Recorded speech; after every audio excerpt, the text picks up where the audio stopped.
Hi everyone, and welcome to the Shrine of Anubis. If you're new here, welcome. If you have been here before, welcome back and nice to see you again.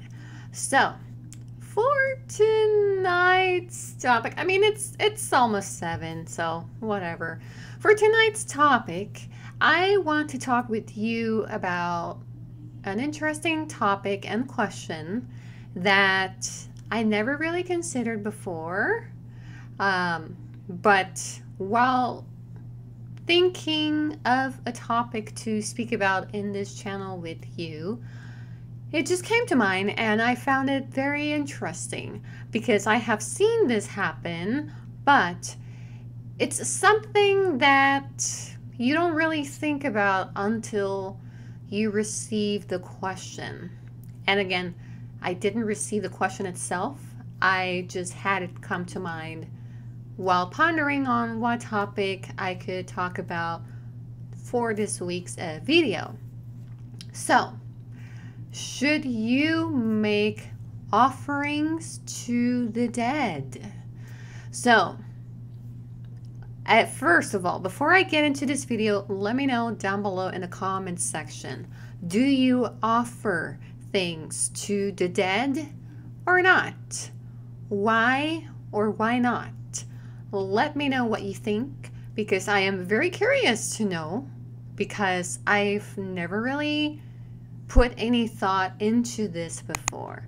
Some cultures believe, or one or two, from what I can remember from years and years ago, some cultures do not believe in making offerings to the dead because they consider it an invitation to have that spirit come into their home and to not be able to either rest in peace or will cause the household to be haunted by said spirit, which I find interesting. I'm not sure where I read that, or if I don't think it's a Greek belief, but again, it's been so long since I read that. I was on my Tumblr days back in 2012 and 13, but I find it interesting that now I remember this after Toby's passing, because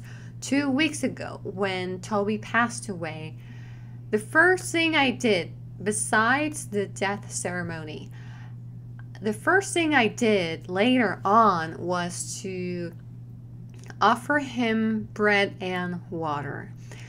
I am rusty in ancient Egyptian mythology, but it is my understanding that during the opening of the mouth ceremony, again, if I am not mistaken, typically the dead are awakened, quote unquote, through the physical senses so that they are able to, quote unquote, wake up in the afterlife with all of their senses and continue to live in the afterlife, to be able to eat and drink and so on. Again, I could be totally wrong about this, so do not quote me on that. Again, I am not an academic expert or historian or archaeologist, so I am very rusty in the ceremonies to the dead in ancient Egyptian mythology.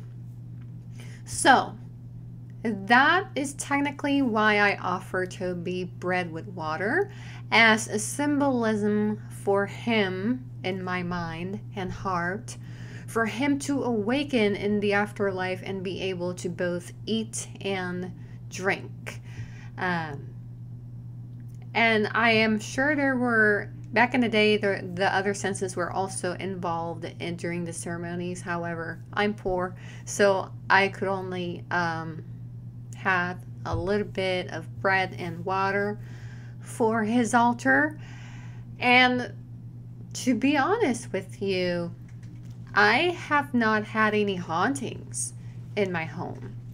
This could be very different for other people from other cultures that have a different belief system, where they think and believe in this idea that if they offer something to the dead, their loved ones, that they will be haunted. If you were to ask me, is this true? I would not know what to tell you exactly, because it all comes down to the person's personal belief systems. So this is why some people who are skeptics, atheists, and so on, they don't believe in anything because they think that the mind is the one that creates the person's reality.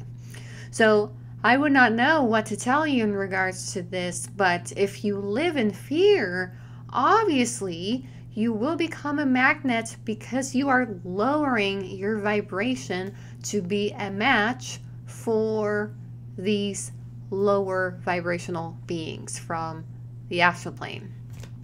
So it depends on the person's belief system and way of being and thinking and living. So if you're constantly living in fear, you will attract things that reflect those thoughts and belief systems, if that makes sense. So I guess I could say it depends. Again, I know that's not a direct answer. It's probably not helping you to get clear, but it comes down to your personal belief systems. If you believe that if you make an offering to a loved one that passed away, if you think that this will attract the spirit from your late loved one to your home and haunt your home, if you do believe that, then of course you will attract that into your life. However,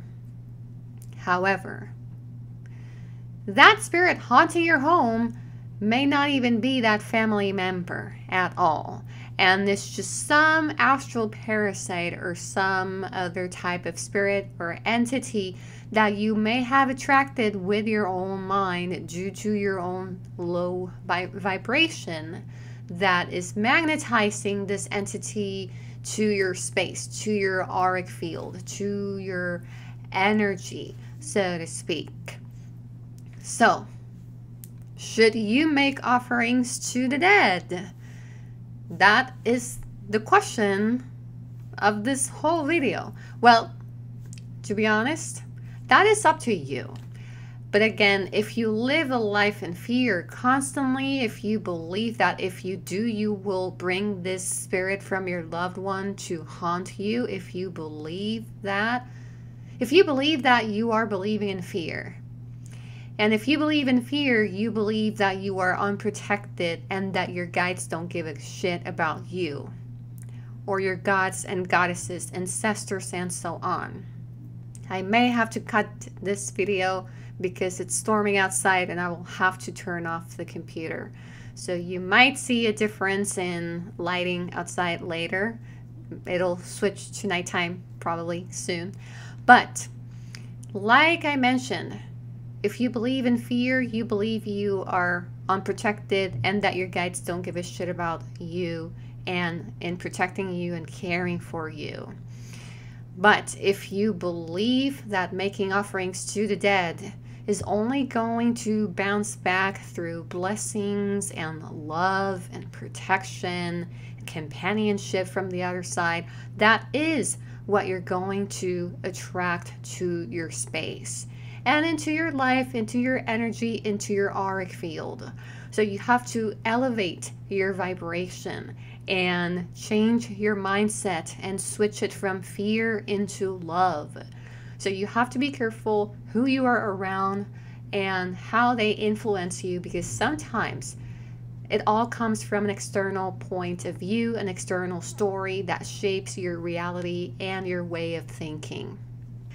And we're back at night. As you can see, that storm lasted a really long time, about an hour and a half maybe. So here I am. Let me know down below what you think of this video. Do you offer food or drinks to the dead, or do you not do it?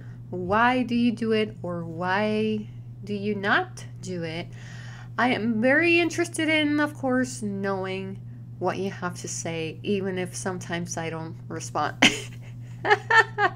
um, but I guess at this point you're probably used to that already. But just a reminder for those of you who may be new, I may not respond, and it's nothing personal. So I hope you don't take it personal. So, yeah. I don't know what else to tell you. I personally like to make offerings to the dead, but I'll let you in on a secret. I don't really do it for ancestors or family members that have moved on. Why? Because I don't really feel a link to them, despite being my family and whatever, but I do not feel that connection. I don't feel that bond, so I don't do it. However, with Toby was a whole different bond that I had with him. He was pretty much my four-legged nephew, so to speak. And even though I wasn't able to spend as much time with him as I wanted to, I was still able to get to know him and see him and love him, and I know that he loved me back. He loved all of us back, and it's very different. And for him, I have chosen to give him these humble offerings simply out of love, with the intention that he is okay in the afterlife, that he is enjoying himself even more than he did in this lifetime. So the offerings for me are a symbolism of my love for him, and also an ancient Egyptian belief, if I am not mistaken, of helping him to feed himself and to drink in the afterlife, if I am not mistaken, of course, because I don't claim to know everything, because obviously I don't. But yeah, so to summarize this video, to answer this inquiry, which wasn't really inquired, but I came up with it while thinking about the topic for this video for tonight. It just made sense to talk about this topic and weigh in and add my 2 cents on whether you should make offerings to the dead or not. So, to summarize this video, it's up to you. It depends, but if you live in fear that you will be haunted and your home will be haunted for you making an offering to a loved someone that passed away, if you believe that they will haunt you in the afterlife for simply making an offering to them, that's pretty much on you. Because if you live in fear and if you keep carrying with yourself those belief systems that are not helpful, that are coming from a place of fear and low vibration, that is what you will attract. And you will attract a spirit, yes, that will probably haunt you, but that spirit will not be that loved one that moved on, unless it was a very troublesome, problematic, chaotic person in your family. In which case, why offer something to someone that wasn't really a good person anyways? So, but if you change your mindset, if you switch from fear to love, there really isn't a cause, like there really isn't a reason for this to happen to you, of being haunted by this person in the afterlife simply for making them a loving offering. So the key point in this video is to switch from fear to love. And that includes blocking out any ancestors or family members, friends or colleagues that moved on out.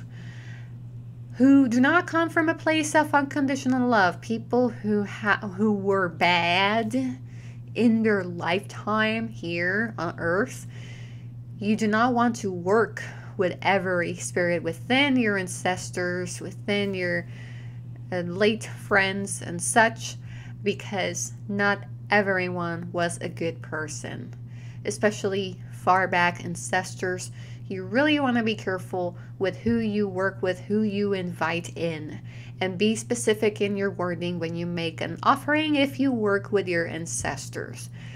I invite those who come from a place of unconditional love within my blank family, or within my blank bloodline, tribe, if you are indigenous, and so on.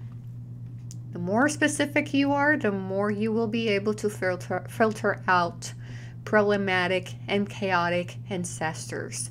So let me know what you think down below in the comments section. Do you make offerings to the dead? Yes or no? Why you do it? Why you don't do it? I am very curious to know your thoughts, even though I am not able to answer most of the time, but I always see your comments. And before I let you go, don't forget to subscribe to the channel, click on the bell button, and click on see all so that you can get all the notifications of any future uploads that I'll be making on this channel. So thank you guys so much for watching, and I'll talk to you soon. Bye-bye.